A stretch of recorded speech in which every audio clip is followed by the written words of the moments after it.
Everyone knows I don't like homage watches. As a watch enthusiast though, you need to be open-minded and try things out. I bought this thing straight from China and it cost me 73 bucks. Let's see how it compares to a Rolex Submariner.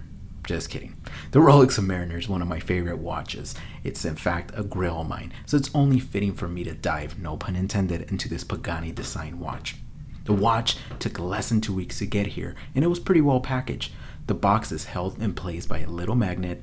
It does come with a branded microfiber cleaning cloth, and at first glance the watch was actually very nice. Has some weight to it at 160 grams, but let's see what else is in the box. They do provide this international warranty card that I'm sure is trash. Also, they provide this bilingual or trilingual instructional manual. But who needs those things? We all came here for the watch, right, Miguel? So here you have it, the Pagani Design PD 1639, or as many of us like to call it, the sub ripoff. It does come with a signed crown with the Pagani logo, and it does feature a ceramic bezel. Very impressive, very nice for the price. Once we take it off, you do see that it comes with this little branded Pagani tab here, just to remind us who made this watch. This is not a Rolex, this is a Pagani Design, guys. Features a display case back showing off that Seiko NH35 movement. As mentioned before, it does feature sapphire crystal and the Cyclops. Speaking of the bezel, it's a unidirectional 90-click bezel.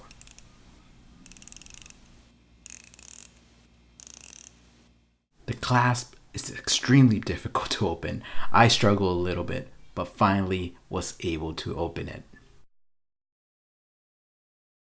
When you unscrew the crown, it feels like the crown is rubbing against the crown guards.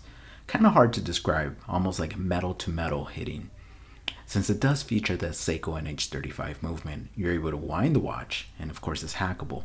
Adjusting the time was a breeze, and of course changing the date was as well.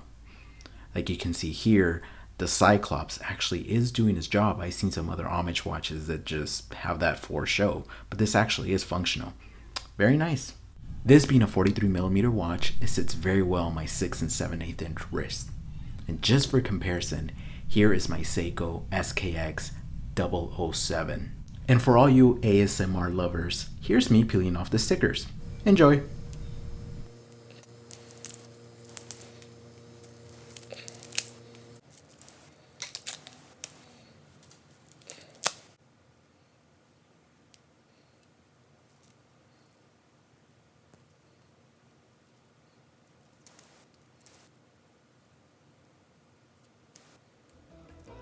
Hope you enjoyed this video. I'll have a full review video coming really soon, so stick around. Please don't forget to comment, like, subscribe, and as always, my friends, stay humble.